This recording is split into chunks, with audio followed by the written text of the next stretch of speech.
하나님의 말씀 보겠습니다. 신약성경 고린도전서 7장 38절입니다.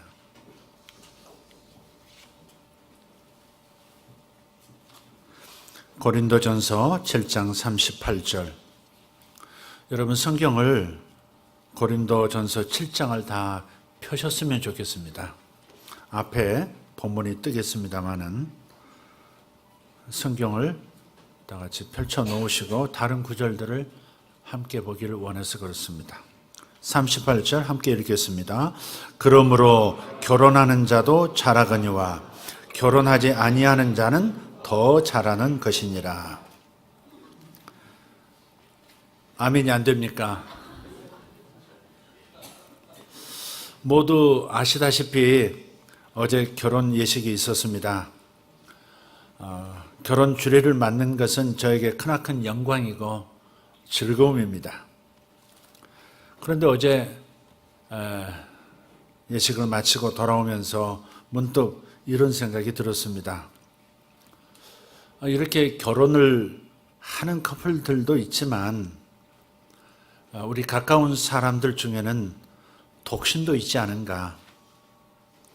그들의 상황은 지금 어떨까? 그리고 나는 지금까지 어떤 태도로 그분들을 대하고 있나? 이런 생각이 들었어요. 그래서 오늘 이 말씀을 나누게 되었다 하는 것을 밝힙니다. 깊이 생각해 오던 주제도 아니었고요. 그래서 잘 정리된 내용은 아니지만 한번 시도해 보아야 한다는 책임감에서 어수선하긴 하지만 나눠보도록 하겠습니다. 여러분 들으실 때 단지 정보들과 저의 생각의 편린들이 뭉텅이 되어서 들리실지 모르겠습니다. 그리고 그렇기 때문에 명확한 결론이 없다는 사실을 먼저 밝힙니다. 본문 자체가 그렇습니다. 좋다는 건지 나쁘다는 건지 잘 모르겠습니다. 하지만 일단 나눠야 할 주제인 것으로 생각해서 시작하겠습니다. 성경 본문은 결혼하는 것은 잘하는 것이다 분명히 말합니다. 결혼하신 분들 잘하신 겁니다. 네. 어제 결혼한 분들에게는 약간 당황스러운 말인데 본문은 또 말합니다. 결혼을 안 하는 것은 더 잘하는 것이다. 다시 본문을 읽겠습니다. 그러므로 결혼하는 자도 잘하거니와 결혼하지 아니하는 자는 더 잘하는 것이니라. 따라서 우리가 본문에서 생각해 보아야 할 메시지는 이것입니다. 세 가지를 말씀드릴 텐데 첫째는 독신은 잘못된 선택이 아니다 하는 겁니다. 독신은 잘못된 선택이 아니다. 교회는 가정을 중요하게 생각합니다. 그래서 말씀도 가족 중심의 말씀이 많고 모임도 가족 단위로 많이 이루어집니다. 그런데 문제는 점점 독신 가구가 늘고 있다는 사실입니다. 2010년 통계에서는 4가구당 1가구가 1인 가구였습니다. 25%가 1인 가구였어요. 그런데 8년이 지난 지금 현재 3가구 중 1가구가 1인 가구라고 합니다. 혼자 사는 사람들이 많아지고 있고 그래서 그들에게 관심이 필요한 때가 되었다는 사실을 부인할 수 없습니다. 교회는 더 이상 독신자 그룹을 외면할 수 없습니다. 이런 얘기도 들었습니다. 독신들은 교회에서 목사가 가정 설교하는 날이 가장 괴롭다고 합니다. 지금 사실은 이제 그분들에게 들어본 적은 없습니다. 직접 들어본 적은 없습니다. 부부 생활 가슴에 닿지 않은 시간입니다. 자녀 문제 전혀 닿지 않는 말씀입니다. 그렇다면 우리가 이 부분을 다룰 때 우선 먼저 독신에는 다양한 그룹이 있다는 것을 생각해야 합니다. 미혼이라고 하는 것은 결혼을 미룬 사람들이죠. 그래서 이런 그룹이 있어요. 결혼을 하고자 하고 해야 한다고 생각하는데 아직 아니한 미룬 사람들, 이 그룹입니다. 또 하나님을 섬기기 위해서 자발적으로 독신이 된, 하나님 앞에 자기 인생을 바친 독신 그룹이 있습니다. 개인적인 성향으로 독신을 선택한 사람들 그룹도 있습니다. 이혼하거나 배우자와 사별한 그룹도 있습니다. 또 이성관계가 어려운 질병에 걸렸거나 장애로 인해서 독신인 사람들도 있습니다. 여러 그룹이라는 것을 기억해야 한다는 겁니다. 그래서 어떤 사람들은 이런 시선으로 생각하는데 여기에 좀 문제가 있습니다. 저 사람은 눈이 너무 높아서 결혼을 못했나 봐. 얼마나 자유분방하게 사느라고 결혼을 안 했을까? 뭔가 문제가 있어서 결혼이 늦어지는 거 아니야? 이런 생각들이에요. 단지 기회가 없었거나 직장 문제, 해외 생활로 인해서 시기를 놓쳐서 결혼을 안 하기로 선택했을 뿐이지 사실 결혼한 사람들보다 더 성숙한 사람들이 있는데 말입니다. 우리는 그런 시선으로 저들을 바라보는 겁니다. 문제는 비자발적 독신의 경우입니다. 결혼을 하고 싶고 해야 한다는 것을 알지만 못하는 경우도 있습니다. 또 젊은 층에는 이혼으로 혼자 사는 경우도 점점 많아지고 있습니다. 통계로 본 서울 여성의 삶이라는 자료, 서울시에서 만든 건데 이걸 보면 주 혼인 연령층인 25세부터 39세 서울 여성 중 미혼 비율이 이제는 50%가 넘는다고 합니다. 그러니 30대에 결혼하면 이상하다 이렇게 생각할 만도 하겠습니다. 그만큼 비혼이 자연스러운 상황이 된 것입니다. 자, 그러면 우리 그리스도인들은 이런 현상을 어떻게 받아들여야 할까? 나쁘다고 해야 할까? 좋다고 해야 할까? 결혼을 피하거나 자발적으로 선택하지 않는다는 여러 가지 이유가 있습니다. 고린도전서 7장에서는 이렇게 말합니다. 우리 성경 보시면 27절, 28절 같이 한번 읽어보겠습니다. 네가 아내에게 매였느냐 노이기를 구하지 말며 아내에게서 노였느냐 아내를 구하지 말라. 그러나 장가가도 죄 짓는 것이 아니요 처녀가 시집가도 죄 짓는 것이 아니로되 이런 이들은 육신의 고난이 있으리니 나는 너희를 아끼노라. 결론부터 말하면 결혼하든 혼자 살든 둘 다 나쁘지 않다는 겁니다. 사도 바울은 지금 이 땅에서의 결혼에 너무 연연하지 말라고 권하고 있습니다. 내가 너희를 아끼노라, 사랑하노라 하면서까지 이 말을 하고 있습니다. 홀로 있게 됐느냐? 그럼 다시 결혼하려고 하지 말라. 총각이 결혼하는 거 나쁜 거 아니다. 처녀가 시집 가는 거 나쁘지 않다. 그러나 결혼 관계로 들어가면 가정을 이루면 육신의 고난이 따른다. 살면서 보니까 결혼해서 좋은 점도 있지만 결혼에는 육신의 고난도 함께 따르더라 하는 얘기예요. 생각해보면 맞습니다. 네, 배우자가 있어서 좋지만 자식이 있어서 행복하지만 배우자로 인해서 혹은 자식 때문에 마음고생, 삶의 고통이 있는 것을 인정하지 않을 수 없다는 것이죠. 그래서 사도 바울이 안 하는 것이 낫다. 갈라졌다면 혼자 있는 게 낫다. 뭐 다시 또 둥지로 들어가려고 애를 쓰느냐. 나는 너희를 아낀다. 그렇게 지금 말하고 있는 거예요. 그리고 다시 이렇게 말합니다. 고린도전서 7장 32절 34절입니다. 한번 읽어보겠습니다. 너희가 염려 없기를 원하노라. 장가가지 않는 자는 주의 일을 염려하여 어찌하여야 주를 기쁘시게 할까 하되 장가간 자는 세상 일을 염려하여 어찌하여야 아내를 기쁘게 할까 하며 마음이 갈라지며, 시집가지 않은 자와 처녀는 주의 일을 염려하여 몸과 영을 다 거룩하게 하려 하되, 시집간 자는 세상 일을 염려하여 어찌하여야 남편을 기쁘게 할까 하느니라. 동의하시나요? 정말 그렇더라고요. 세상에 저 청년 저런 열심히 어디 있나. 야, 새벽 이슬을 갖도다. 소주 이름 아닙니다. 어쩌면 저렇게 하나님께 온 마음과 영혼을, 몸을 다 바쳐서, 시간 바쳐, 모든 걸 바쳐 열정을 품고 주님을 섬길까?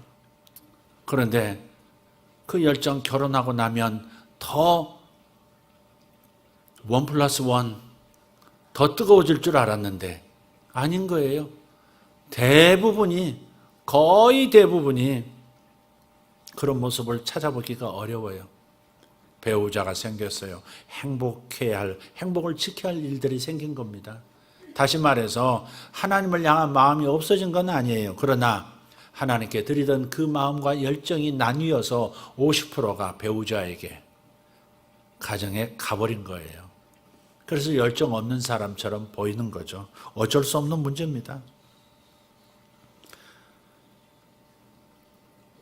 그래서 이렇게 바울은 결론을 맺습니다. 오늘 본문이죠. 38절에 그러므로 결혼하는 자도 잘하거니와 결혼하지 아니하는 자는 더 잘하는 것이니라. 결혼 안 하는 것이 더 잘하는 것이라고 한 이유를 여러분 아시겠죠? 주님에 대한 그 거룩한 사랑과 열정이 반감된다. 그러니 우리가 이 세상만 살 것이 아니고 육신의 때를 마감하면 영혼의 때가 올 텐데, 그 때를 위해서 차라리 결혼 안 하는 것이 그래서 더 잘하는 것이다 라고 말하고 있다는 겁니다. 더 나아가서 과부 되신 분들에게 폭탄 선언을 합니다. 39절 40절입니다. 같이 한번 읽어보죠. 아내는 그 남편이 살아있는 동안에 매여 있다가 남편이 죽으면 자유로워 자기 뜻대로 시집갈 것이나 주 안에서만 할 것이니라. 그러나 내 뜻에는 그냥 지내는 것이 더욱 복이 있으리로다. 예, 그냥 내 생각이 아니라 주의 영의 감동을 따라 하는 말이다, 그 말이에요. 예, 자기 뜻대로 남편에게서 남편이 사별했다면, 홀로 남았다면 다시 재혼할 수 있지만 자기 뜻 안에서 시집갈 수 있지만 주 안에서만 하라 그랬어요. 주님의 뜻 안에서, 주님의 허락하심 안에서만 하라, 이렇게 말씀드려요. 그러나 주의 영의 감동으로는 내가 이렇게 해야 된다라고 말할 수는 없지만, 그러나 내 영의 감동은 무엇이냐? 그냥 지내는 것이 더욱 복이 있으리라. 사람마다 다르게 반응할 수 있는 구절입니다. 제 아내는 가끔 그렇게 얘기합니다. 누군가가 재혼하겠다고 나이 들어서 재혼한다며, 아니 그렇게 나이 들어가지고 또 나이 든 남자 뒤치다꺼리 하다가 갈 거야?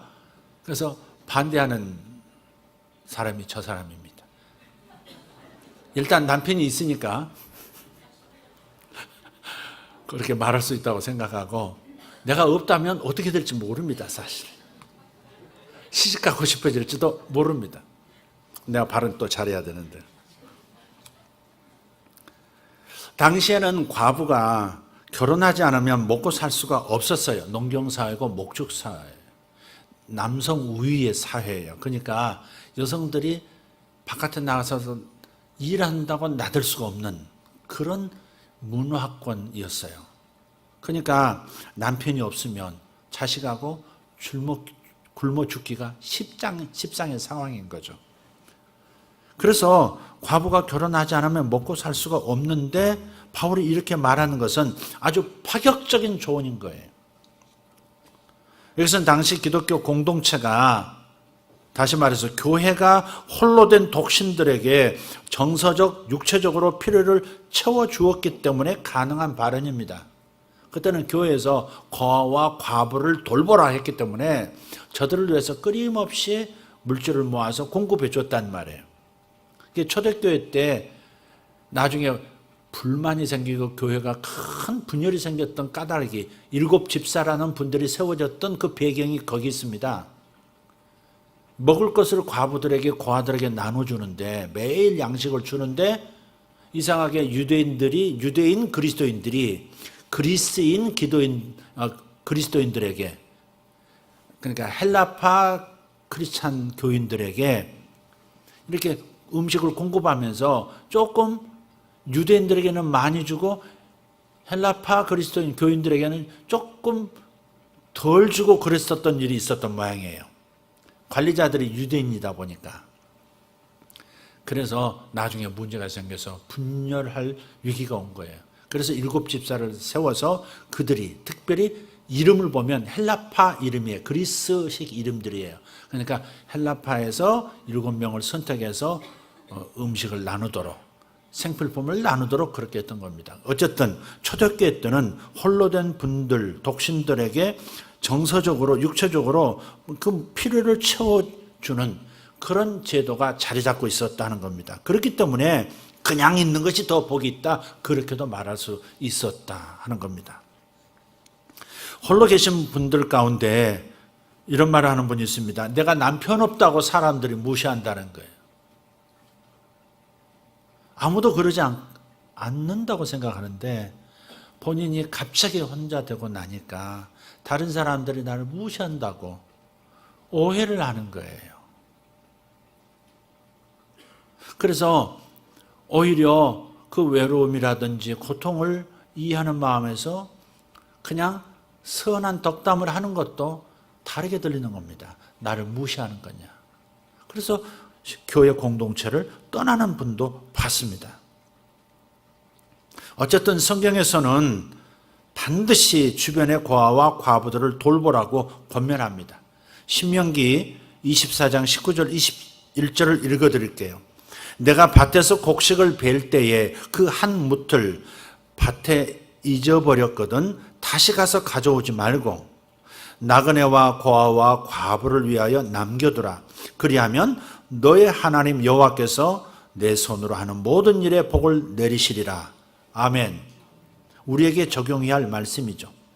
내가 내 감람나무를 떤 후에 그 가지를 다시 살피지 말고 그 남은 것은 객과 고아와 과부를 위하여 남겨두며 내가 내 포도원의 포도를 딴 후에 그 남은 것을 다시 따지 말고 객과 고아와 과부를 위하여 남겨두라.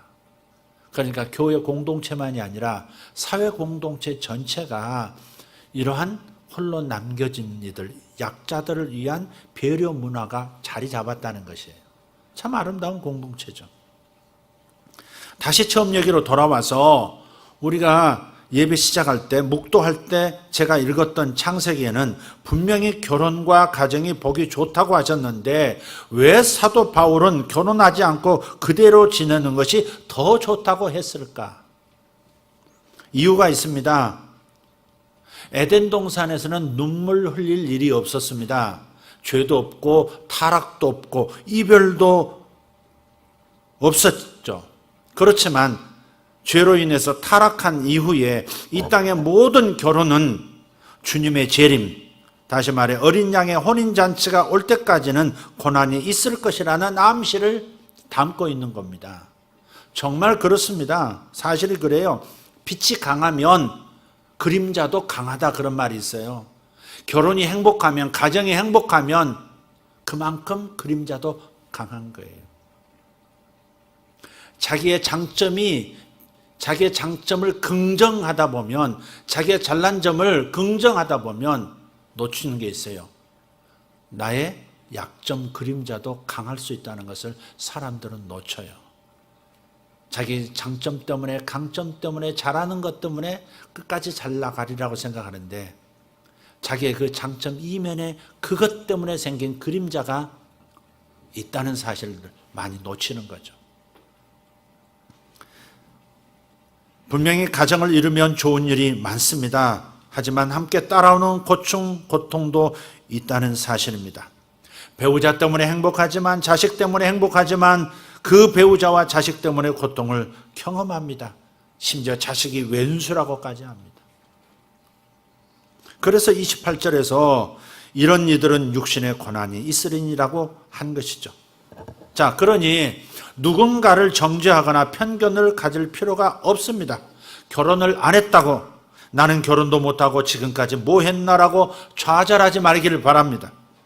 또 결혼을 하고서 괜히 결혼했나 봐, 일찍 결혼해서 고생만 하네, 내 팔자는 왜 이래, 그렇게 한탄할 필요도 없어요. 전업주부인 20대 젊은 엄마들 중에는 친구들이 지금까지 직장 다니고 주말에 놀러 다니고 여행 다니는 것을 보면 일찍 결혼한 것을 후회한다고 합니다. 그런가요? 어떤 철학자가 이것을 빗대어 한 말이 있습니다. 세장에 들어가 보지 못한 새는 들어가려고 애를 쓰고, 들어가 있는 새는 다시 나가려고 애를 쓴다. 결혼을 세장으로 지금 비유한 거예요. 자기가 가진 것에 만족할 줄 알아야 하는데 항상 옆집 잔디가 더 파란 것입니다. 자기 연면에 빠지는 것은 좋지 않은 거예요. 비교해서 자기 연면에 빠지는 사람, 잘못된 결정 내리기 십상입니다. 자, 첫 번째 뭘 말씀했습니까? 독신을 선택한 것이 나쁜 것이 아니다, 나쁜 선택이 아니다 말씀드렸어요. 자, 두 번째는 따라서 독신으로 사는 분들이에요. 가족과 잘 지내는 법을 배우셔야 합니다. 가족과 잘 지내는 법을 반드시 배우셔야 해요. 35세가 되었는데 35세가 되었는데 성년의 상태로 부모와 함께 몇 년 더 사는 겁니까? 35세면 15년 이상 더 산 겁니다.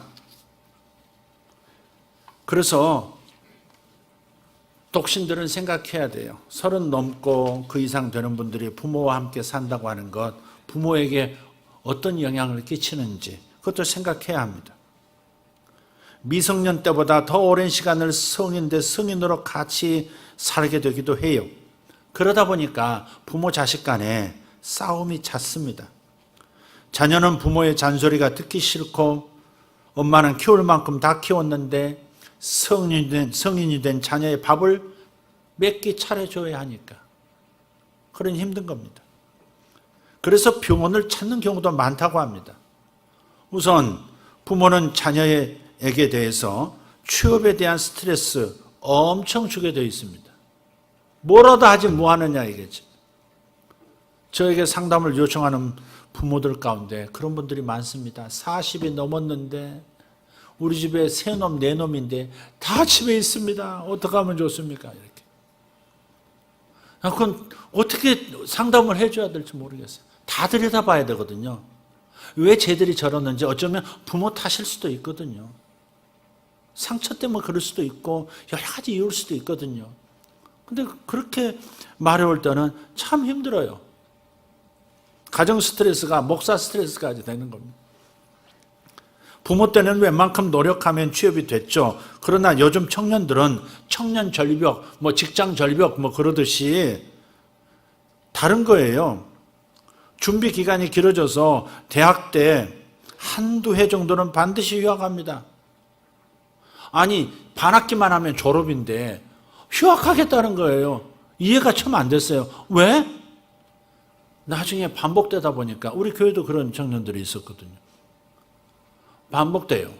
보니까 그게 그런 거예요. 지금 졸업해도 취업문이 열릴 자신이 없는 거예요.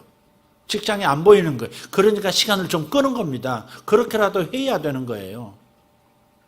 그것을 부모들이 이해하고 가족들이 좀 알아줄 필요는 있죠. 안다고 하지만 감정이 허락하지 않을 경우도 있지만 그래도 이해하려고 노력을 해야 하는 겁니다. 휴학한다고 취업 못했다고 너무 타박하지 마십시오. 그들은 더 불안합니다. 기성세대와는 많이 다른 상황이라는 것, 결혼도 그렇고 가정도 그렇습니다. 명절 때면 다 큰 아이들이, 성년들이 안 따라가려고 하는 이유 중에 하나가 너 왜 아직까지 결혼 안 하냐? 애인은 있냐?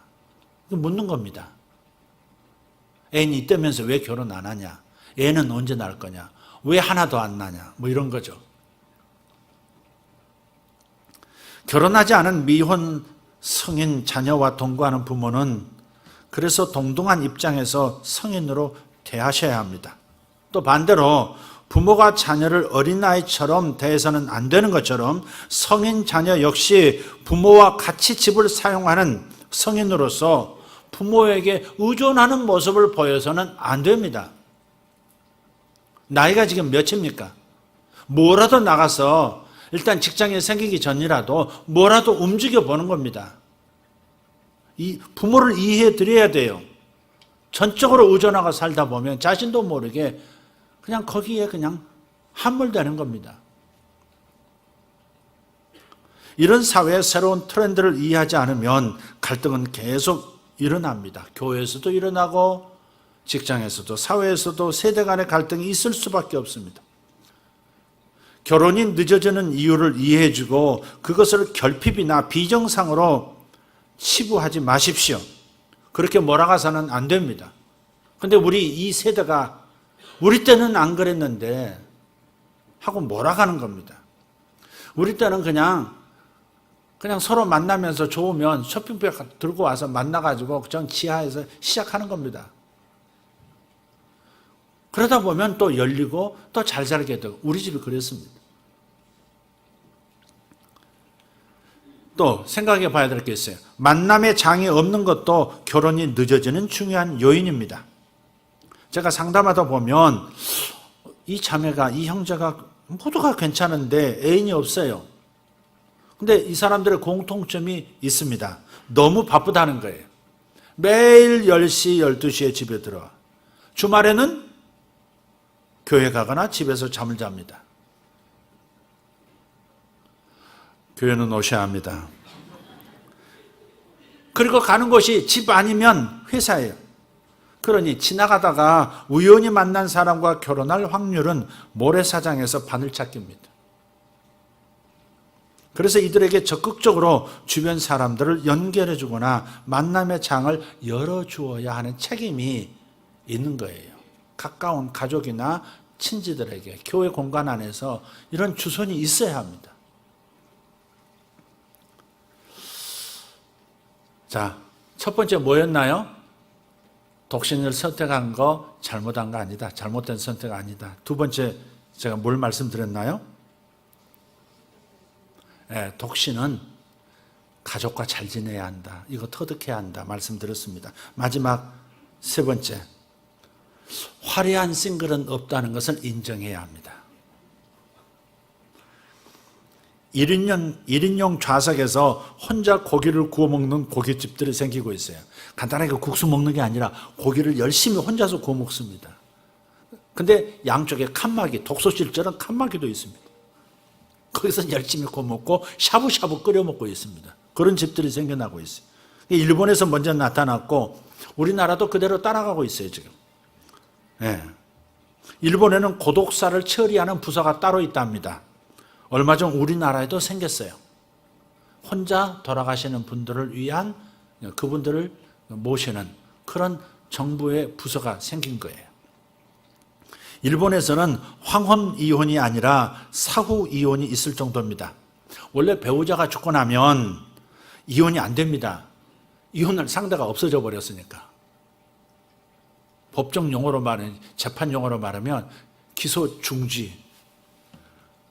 끝나버리는 거예요. 상대가 죽어버리면 뭐 고발할 것도 없고 재판할 것도 없으니까 그대로 그냥 끝나버리는 겁니다. 이혼도 마찬가지예요. 그럼에도 사후 이혼을 강행하는 것은 그동안 참고 지내던 부인이 남편과 묘지까지 같이 묻히고 싶지 않아서 그래서 사후 이혼을 지금 강행하는 거예요. 다른 이유가 있다면 시댁과 정리하고 싶어서, 관계 끊고 싶어서. 그만큼 개인주의로 세상이 바뀌었고요. 1인 가구 비율이 급속도로 증가하고 있습니다. 자, 1인 가구에 어려움이 있다면 뭐가 있을까? 옛날에는 싱글이라고 하면 그야말로 화려한 싱글이었습니다. 자유롭고 마음껏 돈 벌어 나의 개발을 위하여 쓰고 언제든 휴가 갈 수 있고 언제든 여행 갈 수 있고 이런 화려한 싱글입니다. 하지만 요즘은 비자발적인 싱글이 많아졌어요. 네. 문제는 아무도 간섭하는 사람이 없다는 것. 화려한 싱글이라고 하지만은 아무도 간섭하는 사람이 없다 보니까 끼니 해결 문제, 우울증 문제, 게임, 알코올 중독 이런 심각한 문제가 되고 있는 거예요. 헛헛한 마음을 달랠 길이 없어서 뭔가가 필요한 거예요. 또 가족을 대신할 공동체가 필요한데 사람 혼자 살 수는 없거든요. 독신이든 아니든. 그런데 가족을 대신할 공동체가 쉽게 구해지지 않으면 그 고립감 때문에 정신이 피폐해질 수 있습니다. 예를 들면 아무도 그렇게 생각하지 않는데 이 독신들이 오해를 잘해요. 잘하는 것 같아요. 내가 보니까. 혼자 오래 지낸 사람들은 피해의식이 많습니다. 관계에도 매끄럽지가 않습니다. 분노 조절 장애도 같이 올 수도 있습니다. 그 중에서도 독신이 겪는 가장 큰 어려움은 한마디로 외로움입니다. 그러니까 화려한 싱글 이면에 외로움이 있다는 것은 인정하자 이 말이죠. 본인들도 인정하고 가족들도 교회 공동체도 다 인정해야 합니다. 다 그럴 것이다. 그건 아니죠. 그렇지만 그런 부분이 있을 가능성이 많습니다. 그래서 일시적인 친밀감이나 사랑받는 느낌을 위해서 일회성 섹스 파트너를 찾기도 합니다. 자신의 성적인 능력을 확인하고 이성으로서의 매력을 어필하고 싶은 마음, 본능 가운데 있는 겁니다. 혼자 나이가 들어간다는 그 의논할 상대가 없다는 매력적이지 않을 거라는 두려움은 어떤 상태의 독신이든 경험하게 마련입니다. 이렇듯이 독신이 많아지는데 성 문제는 어떻게 해결할 것인가? 그래서 사도 바울이 다른 구절에서 이렇게도 얘기합니다. 정욕을 감당하지 못하겠거든 결혼하라 그랬습니다. 정욕 때문에 죄를 짓지 말고 차라리 그럼 결혼을 하라. 결혼 안 하는 것이 더 낫지만 재혼 안 하는 것이 낫지만 정욕을 견딜 수 없는 문제라면 그럼 결혼하는 게 낫다. 그건 어떻게 대책이 없다. 그런 거예요. 근데 또 이렇게도 하는 분위기예요. 남들 다 하니까 파트너가 있으면 할 수도 있다. 이런 분위기에서 순결지키기가 어려운 거예요. 지금 우리 큰아들이 군대 갔다 오더니 그런 말을 하더라고요. 아빠, 나 같은 사람은 쟤들이 볼 때는 별종이야. 정상이 아니야. 휴가 나가면 어떤 여자하고 잤느니, 어떻게 잤느니, 몇 여자를 거쳤느니 이런 얘기를 휴가 갔다 오면 하는 얘기가 다 그렇대요. 그러니 크리스찬으로서 자기의 순결을 지킨다고 하는 우리들은 쟤들 볼 때는 굉장히 비정상적인 분위기라는 거예요. 우리 세대는 아직 그것도 공감이 잘 안 돼요. 그렇게까지 하느냐. 그렇게까지는 아니겠지 하지만 정말 그런 것 같아요. 요즘 최근 갤럽 조사에 의하면 지금 젊은 세대 중에서 25세, 39세 아까 있지 않습니까? 그 중에서 지금 결혼하지 않고 동거만 하고 사는 것이 더 낫다는 퍼센테이지가 51%예요. 경제적인 위험, 다시 이혼의 상처에 대한 위험 이런 것보다는 차라리 결혼하지 않고 마음에 들고 사랑하는 사람과 동거하고 사는 것이 낫다는 거예요. 자식의 위험도 가질 필요도 없이. 그러다가 사랑이 식으면 또 다른 사랑을 찾아서 다른 상대를 찾아서 언제든지 움직일 수 있는 자유도 있다는 거죠. 이것이 사회풍조라는 겁니다. 이런 분위기에서 순결지키기가 독신들이 어려워요. 이것은 성품이나 도덕성, 절제력으로만 되는 것이 아닙니다. 하나님 안에서, 말씀 안에서 반드시 순결을 지켜야 한다는 확신, 그 신앙만이 순결을 가능하게 하는 겁니다. 세상 목소리를 뒤로하고 순결을 지키려면 말씀에 대한 순종이 반드시 필요합니다. 특히 소비사회에서는 돈으로 다 해결할 수 있어요. 공짜로 하겠다는 것도 아니고 돈을 내고 성을 사겠다고 하는 겁니다. 하지만 하나님께서 성적 순결을 중시하신다는 것이 성경 곳곳에 명시되어 있습니다. 심지어 이런 말씀이 있죠. 창녀와 합하는 자는 그와 한 몸인 줄을 알지 못하느냐. 하나가 되어버린다는 거예요. 영도 하나가 되어버린다는 거예요. 그 사람은 그 사람이고 나는 나지만 창녀와 결합하고 또 그 반대 성도 마찬가지. 그렇게 되면 그가 가지고 있는 영적 특질이 그 배경에 있는 영적 모든 보이지 않는 좋지 않은 연줄들이 다 내 연줄이 되어버린다는 거예요. 이상한 현상도 생긴다는 거예요. 그래서 단지 몸과 몸, 성적인 만남으로 끝나지 않는다고 말하고 있어요. 자, 그래서 우리가 독신이라고 하는 것이 잘못된 선택이 아니고 좋은 선택일 수 있다고 분명히 얘기하지만, 그러나 화려한 독신은 없다는 거, 이거 꼭 생각하고, 그러면 내가 어떻게 하는 것이 보다 나은 선택인가를 다시 한번 재고해 볼 필요는 있다는 겁니다. 지금도 저는 사도 바울의 38절 말씀을 이렇게 바꾸고 싶어요. 결혼 안 하는 것은 좋은 것이다. 그러나 결혼하는 것은 더 잘하는 것이다. 저는 이렇게 바꾸고 싶은 사람입니다.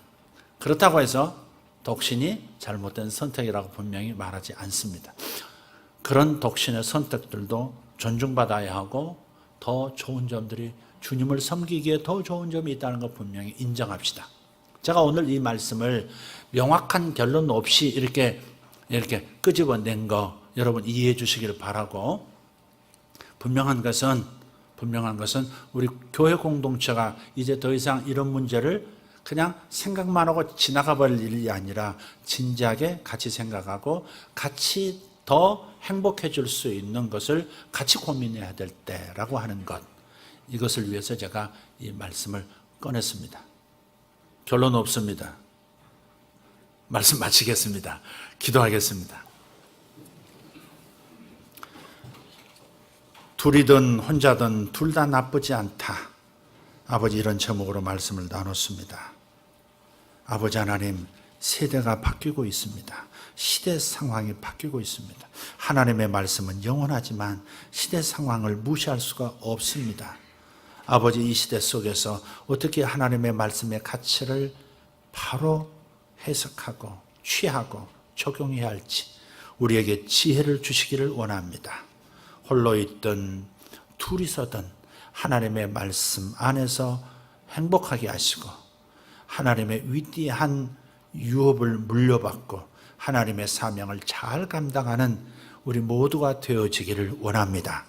서로 사랑하고 서로 배려하고 편견 없이 서로를 끌어안고 존중하고 축복해 줄 수 있는 우리 교회 공동체가 되도록 은혜를 내려 주시옵소서.